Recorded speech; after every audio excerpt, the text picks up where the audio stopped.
Thank you for coming. It is my desire to have a program. So that's how somehow Aniruddha Prabhu and Neela Mataji, they very graciously accepted. No, that's fine. It is not needed now. They opened their doors. Can't hear? Come close then. Why you are going out far away? I think they are listening from you now.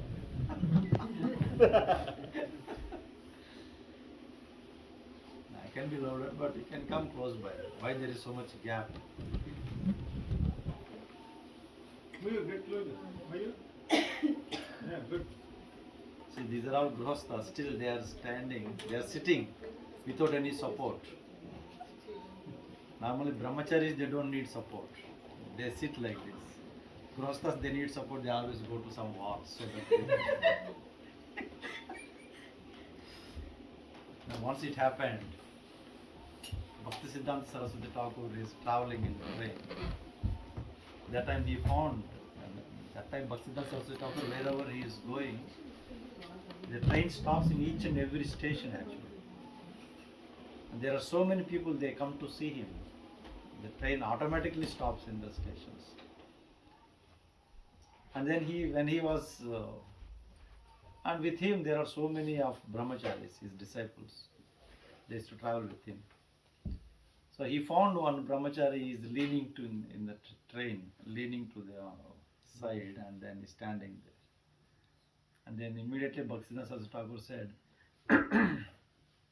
you have to become a grihastha, because grihasthas need support. Brahmacharis don't need support. Then all the brahmacharis, they should strike. They get scared, you know. So it's like that. Grihasthas need support. Grihasthas normally they don't sit like this. It's very rare to see grihasthas like this. Abhay Prabhu, Aniruddha Prabhu, they're sitting like this. Grihasthas always lean to the wall for the support. The brahmacharis, they sit like this actually. Or probably they may be moving in the way of vanaprastha. Probably.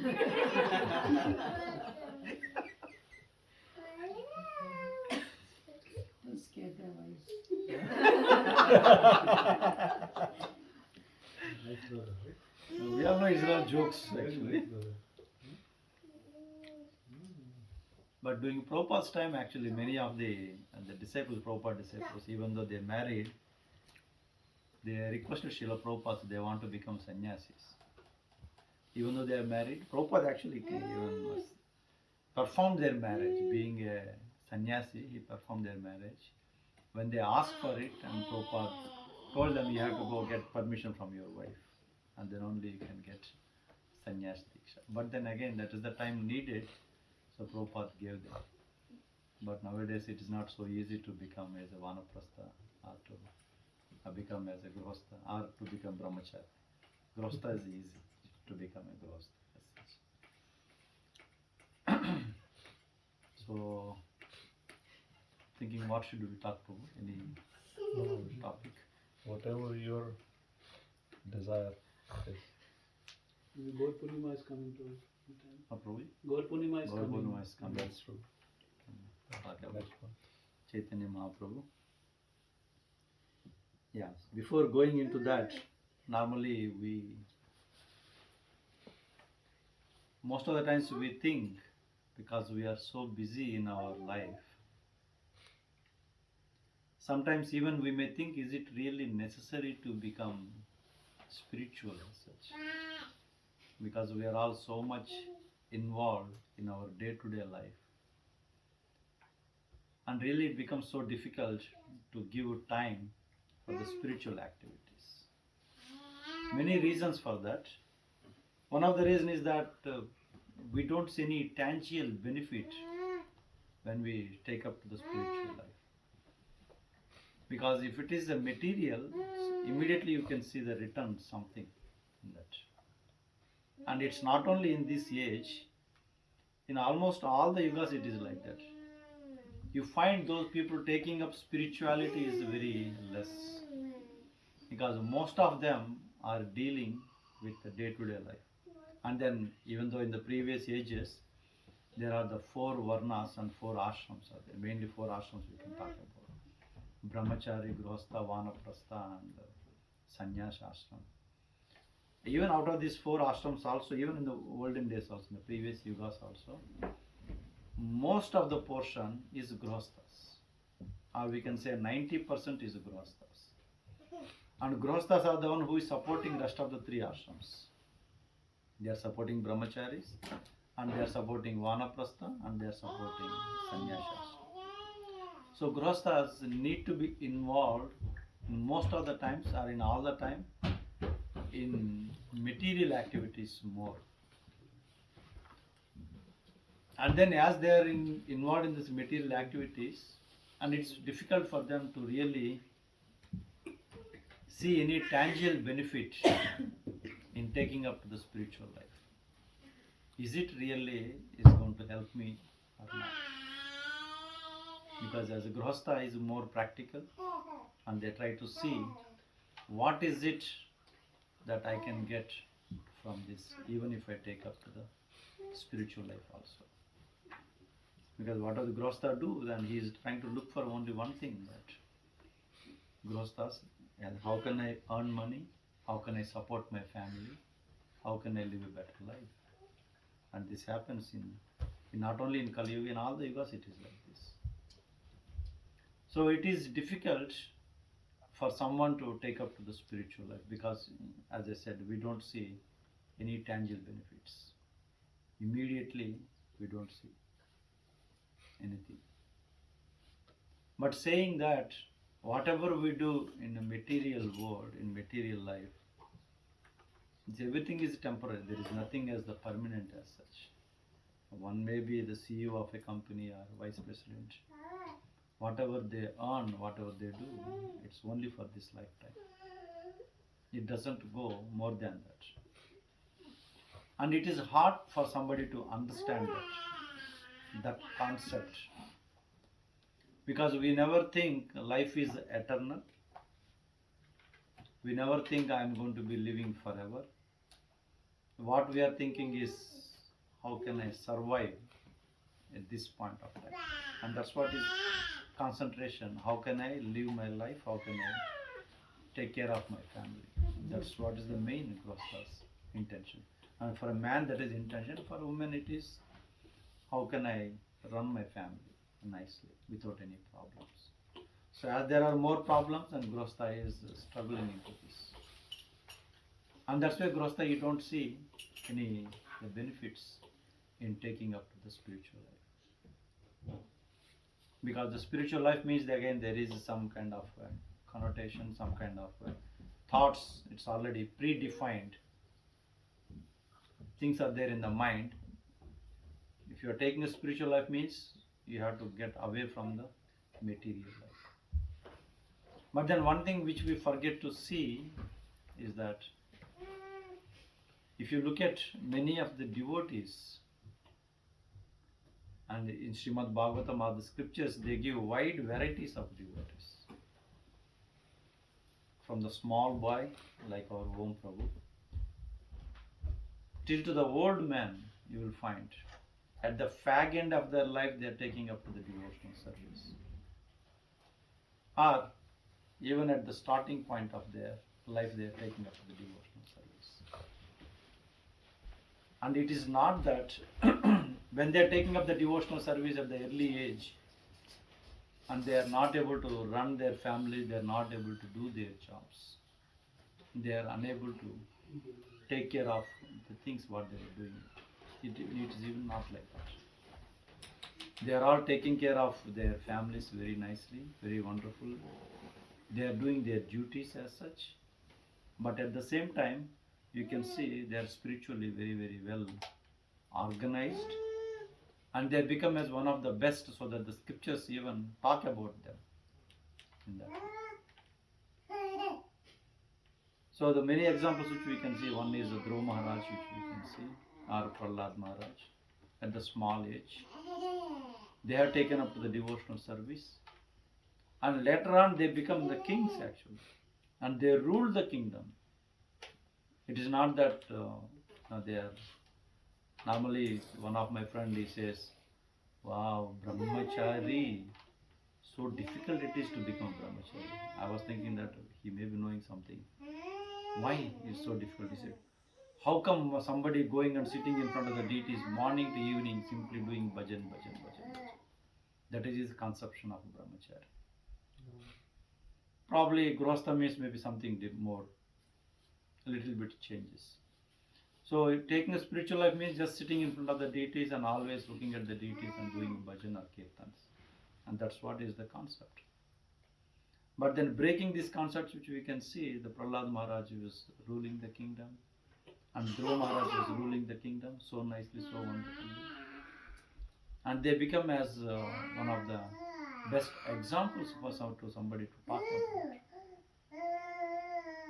And then we can see the Pandavas. They were ruling the kingdom, and of course they went through so many difficulties in their life. But they were spiritually well established, and they are considered to be the pure devotees. And all of these are all considered to be the pure devotees actually.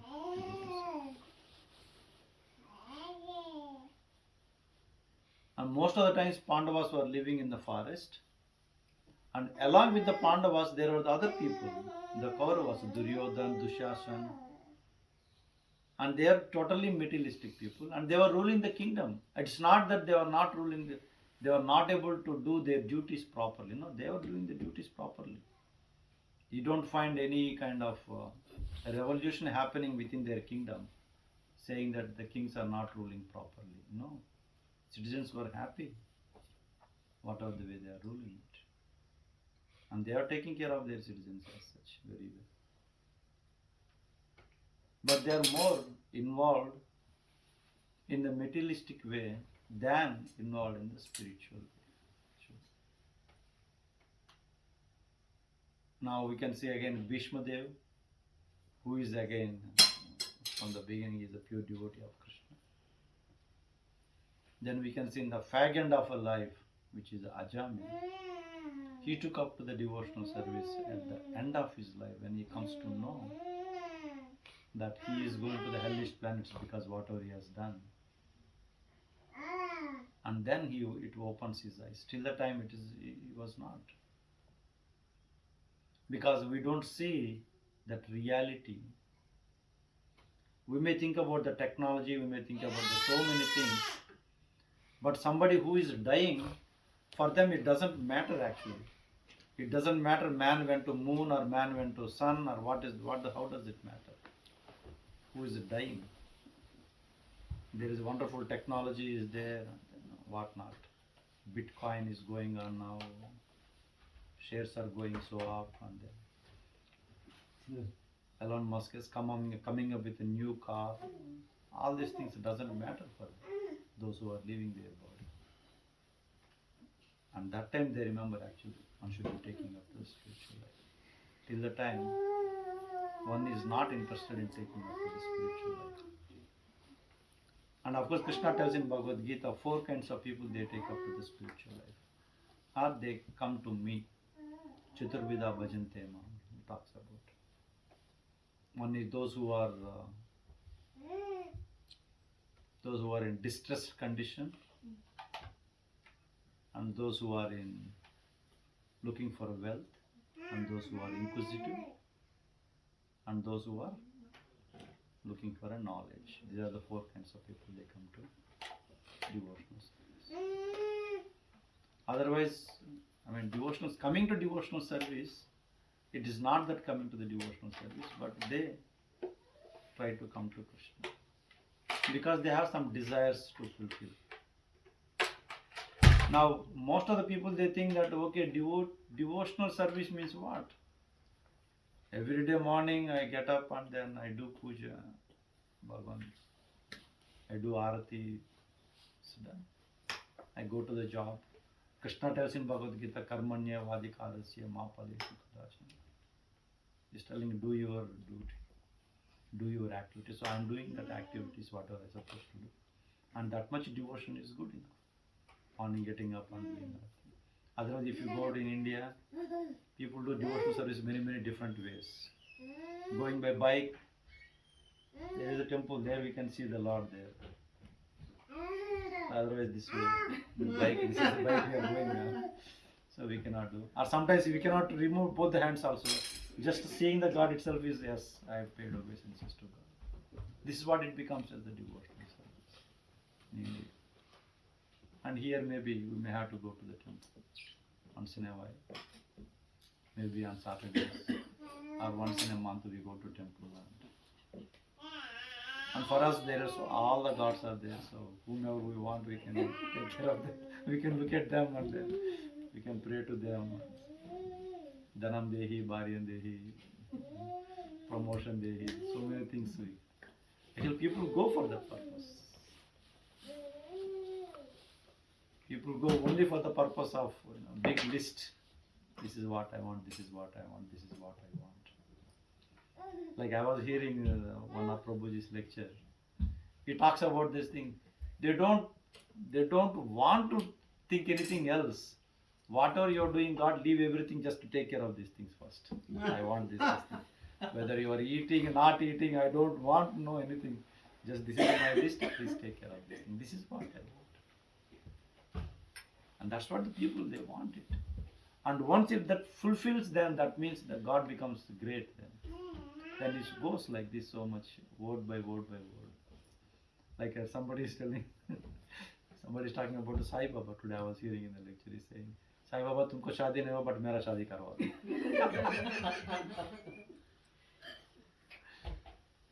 And then marriage happens. Wow, Sai Baba is great because he is taking care of my business, whatever it is, however he is.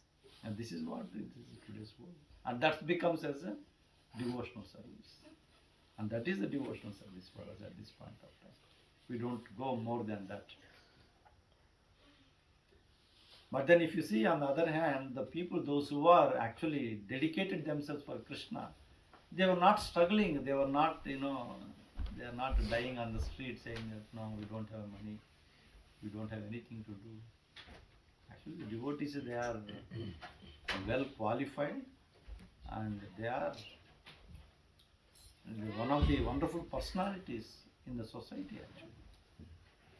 As we can see, Hanuman or Pandavas or Narada Muni, whoever you talk about, they are not struggling. They are not struggling in their life as such.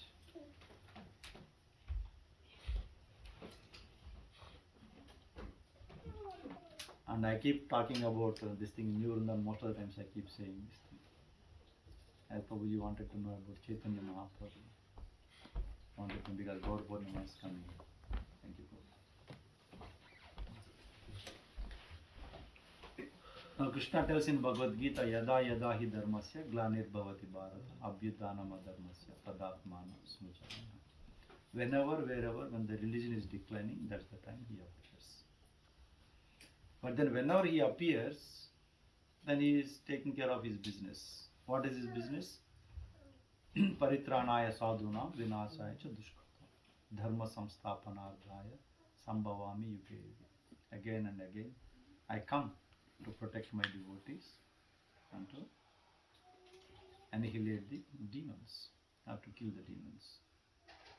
He comes in many, many forms, in many, many ways. According to Srimad Bhagavatam, it says that Lord is having unlimited forms, just like the ocean, just like the waves in the ocean. Those many avatars he is having. But we know mainly Dasa avatars, 10 avatars. He comes and then he tries to take care of the devotees and then kill the demons. Then he comes as Varaha, then he comes as Narasimha, and then he comes as Parshuram, Lord Ram and Krishna in so many ways. And he tried to kill the demons. Now there is some analogy made by some devotees, very beautiful. He talks about in the Satya Yuga, Lord is in a different planet and the demons are in a different planet. Lord has to come to this planet and then has to kill them. Then when it comes to Treta Yuga, Lord and the demon are on the same planet. but they are in a different continent.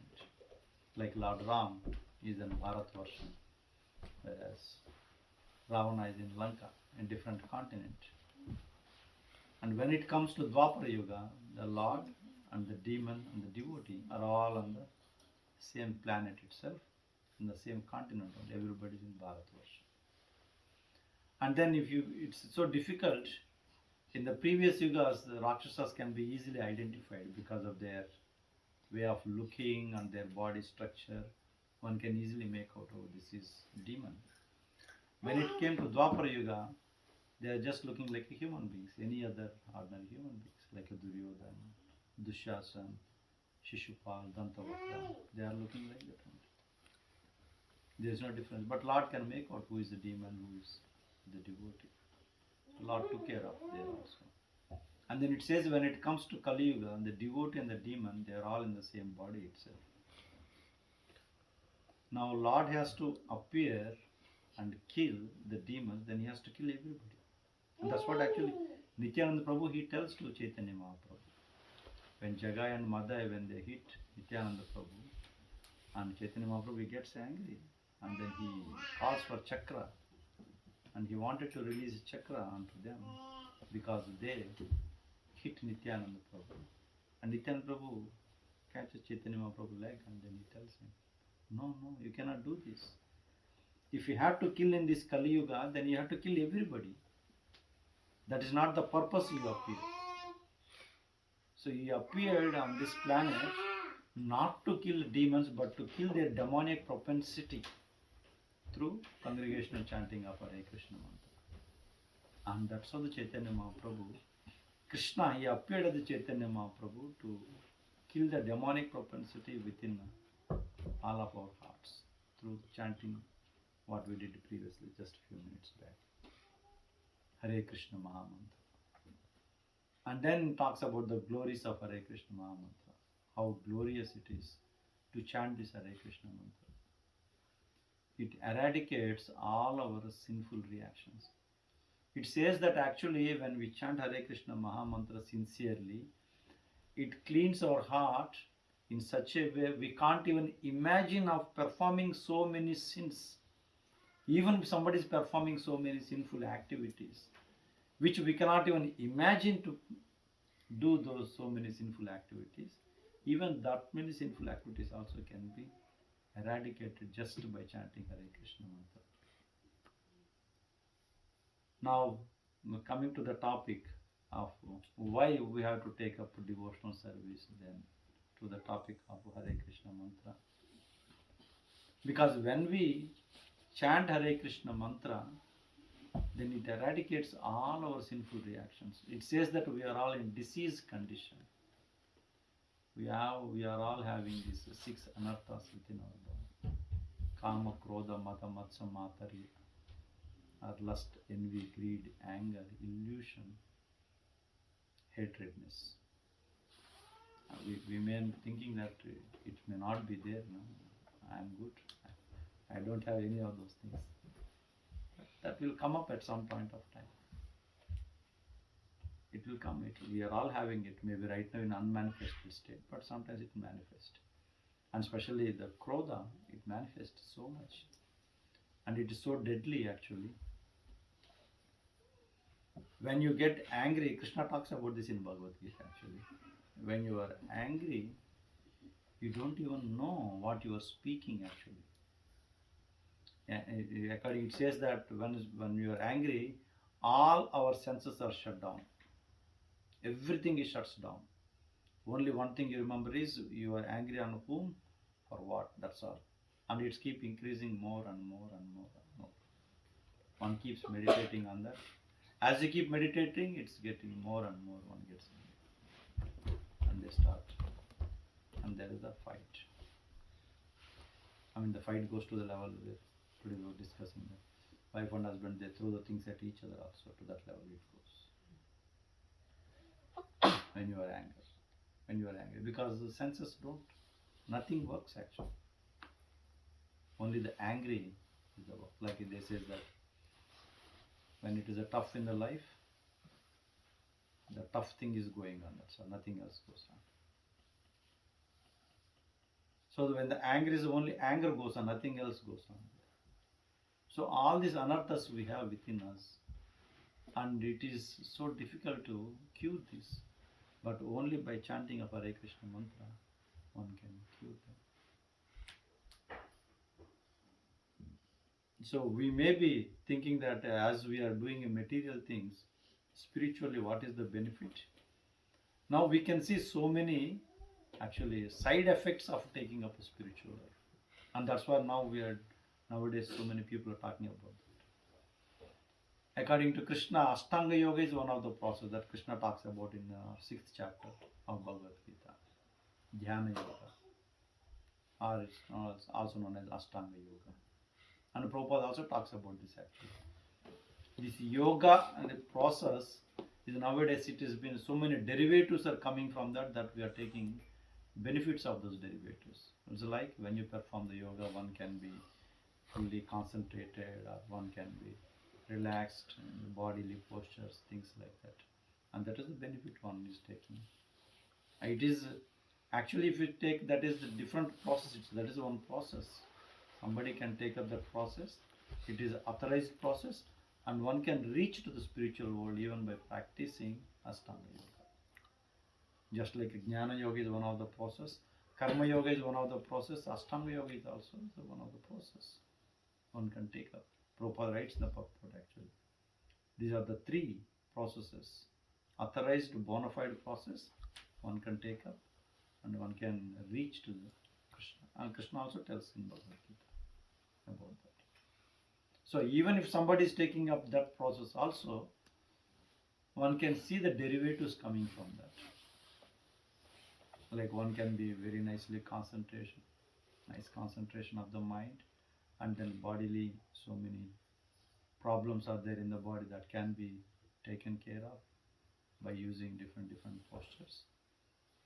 And then I think Ramdev Baba is very famous in promoting this, where one can perform Anuloma, Viloma, Kapalabhati, there are so many of them are there. And it gives a benefit actually for body as such. But actually Patanjali, he wrote that yoga process so that one can go take up to the spiritual life by using that process, and one can reach to the Supreme. That is actually the reason. The yoga name itself indicates nothing but it's a linking. With what? Linking. Nowadays we get yoga so many names. Yoga for body and all these things. Nowadays I'm hearing yoga for sex also. The yoga process is meant for reaching Supreme, but then yoga we are taking so many derivatives of that yoga. So the yoga is to reconnect with the Supreme. That is called as a yoga. To the different yogas. Jnana Yoga. So by knowing Jnana, one can connect to the Supreme by learning the knowledge. A Karma Yoga, by performing the activities, one can reach to the Supreme. Or by Bhakti Yoga, by doing Bhakti, one can reach to the Supreme. There are different. Dhyana Yoga, by doing Dhyana, one can go back to the Supreme. So that's what Krishna is telling in Bhagavad Gita. So, but Chaitanya Mahaprabhu comes to this material world not to give us any of these things. He wanted to give us easy way, that is by doing the Bhakti Yoga, the devotional service. Just by chanting Hare Krishna mantra, one can eradicate all these anarthas and then one can go back to the spiritual world. And that's the reason he comes. There are many reasons actually Chaitanya Mahaprabhu coming to this planet Earth, Bharatvarsha. One thing is we talk about is even though Krishna appeared 5,000 years back, he performed many leelas, but nobody is taking advantage of those leelas. Because Lord comes for that purpose. Lord comes for the purpose of self-advertisement. You want to show to everybody, say, I am here. Please come to me. Worship me. Chant my names, chant my leelas. Remember my leela so that he can come back to me. That's the reason he comes actually. But still, when not everybody is not taking advantage of it, then he comes as a Chaitanya Mahaprabhu to tell about Supreme Lord and to tell about his Leelas, to tell his name. And that way, everybody can take the Lord's name and then go back to the spiritual world. That is his anxiety, Supreme Lord's anxiety is to take back all the living entities back to the spiritual world. Just like as the parents, when they are come to know that child is running away from home, parent is in more anxiety than the child itself. Parent wants to bring back the children to home. The Krishna is in so much anxiety to bring back all of us back to the spiritual world. So that's why he comes in a different forms in different ways. These are the external reasons which he is talking about, yada yada hi dharmasya, paritranaya sadhanam. These are all external reasons. The reason is he wants all of us back to the spiritual world. And that's why he comes again and again. So Chaitanya Mahaprabhu comes here to take all of us back to the spiritual world. And Chaitanya Mahaprabhu says actually not only Bharatvarsha, all over the world. Of course, he predicted that thing. They are going to take my names and they are going to come back to the spiritual world. So why we have to go back to the spiritual world? They are again the same. In this material world we are seeing, in this life itself there are so many problems. If there is an intelligent person just by going through they can understand. Going through so many situations in this life, then in the next life also we are going to go through those situations. Why? Why to do that?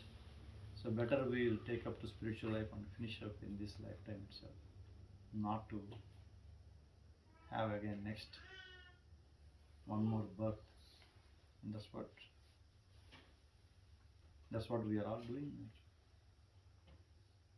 We are all chanting and they're taking the names of Krishna and serving maybe in different ways according to our capacity. We are serving Krishna. So that is the reason Chaitanya Mahaprabhu comes to give us this understanding that come back to the spiritual world. Just by, it's so easy, this process. In the previous ages they had to struggle so much. In Satyayuga they had to perform tapasya for thousands of years. Now just by taking the names of Hari, but still we don't have time for that. And we think it is a waste of time chanting Hare Krishna mantra or doing any kind of a devotional service. Why? Because it does not give any benefit, immediate benefit. Not even long-term benefit. Immediate benefit also it doesn't give as such. We don't see any value in this. And unfortunately in Kali Yuga is like that. What are the things that looks, what are things that are cheap, they become valuable, and whatever is valuable that becomes as a cheap.